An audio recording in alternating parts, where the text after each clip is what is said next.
IGNOU MSO 001 previous questions and important questions and answers.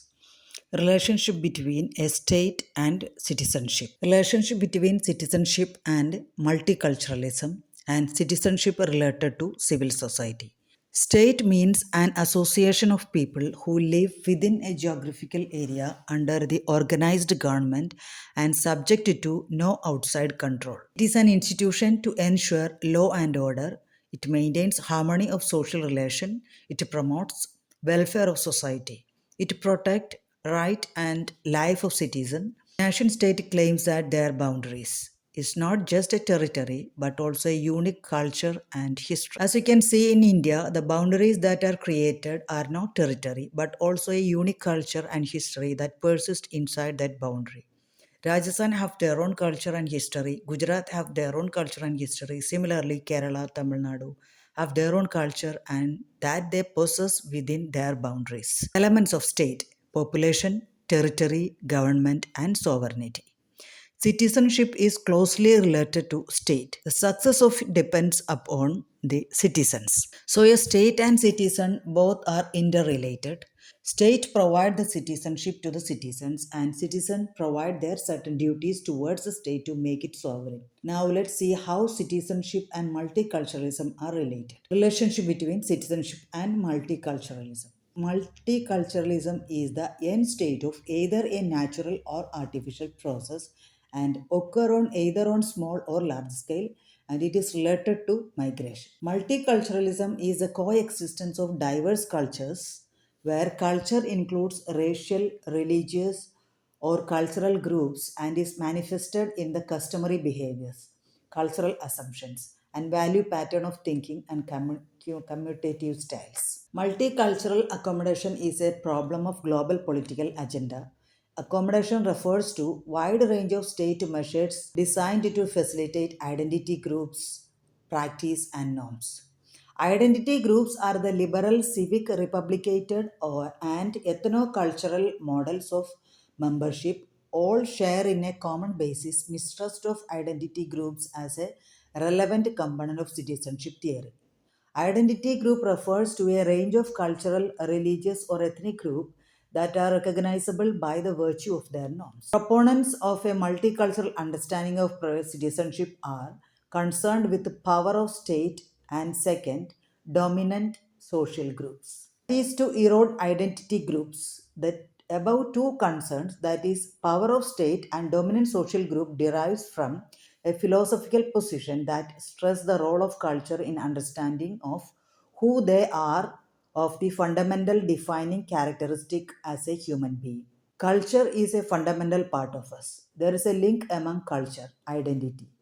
Group membership stand at the core of the quest of a new multicultural understanding of citizenship. In legal terms, there is conflict between them.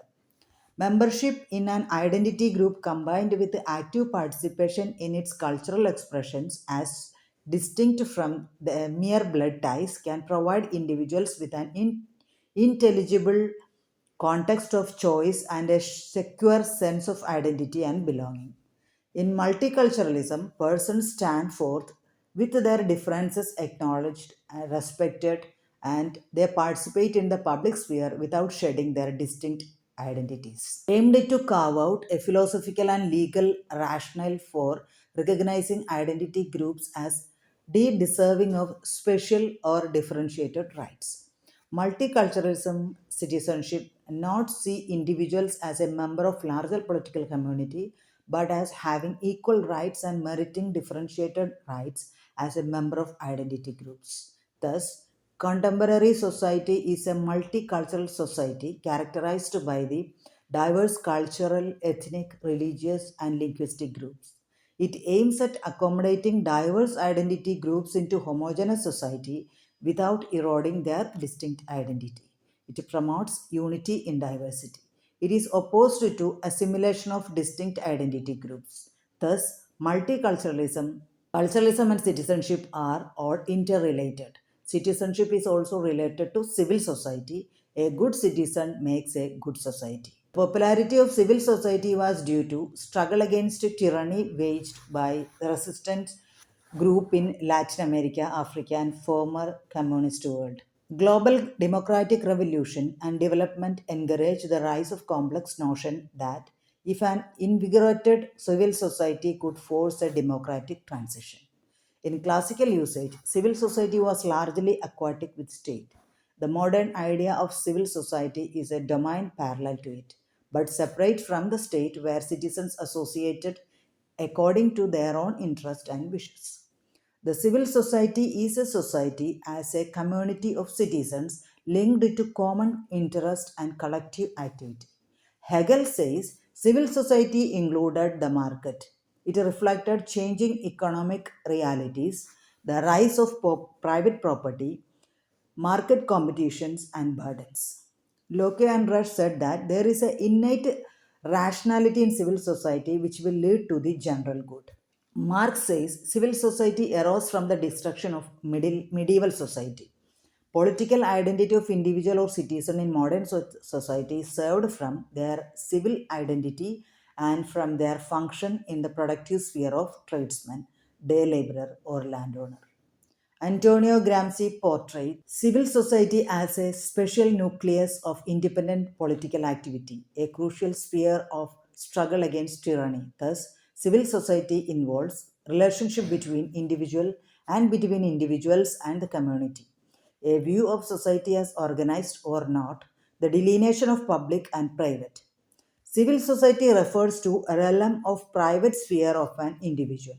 Civil society is characterized by economic competition and independence of individual. There is no unity of family and medieval association. It has emerged from destruction of medieval society. Non-Marxist rational system ensures social welfare. Marxists said that don't agree with this thesis. Global trend towards democracy opened up space for civil society in formerly dictatorial countries around the world. Civil society consists noble cause and welfare action oriented programs. According to David Held, civil society retained a distinctive character to the extent of that it is made up of areas of social life. The domestic world, the economic sphere, the cultural activities, and political interaction, which are organized by private or voluntary arrangements between individual and groups outside the direct control of state. So we can see that there are many significance of civil society as civil society encompass NGOs, advocacy groups devoted to public interest and causes and its concern for environment, human rights, women issue and much more issues that are important in today's world. As NGOs help in formulating policy by exerting pressure on government and by furnishing technical expertise to policymakers, they induce citizen participation and civic education. It provides leadership training to young people who want to engage in civic life but are apathic toward political parties. Organization and other groups have mass base in population and domestic funding. There is certain negative of civil societies such as mafia and military groups are also present, but civil society movement can influence government policy and social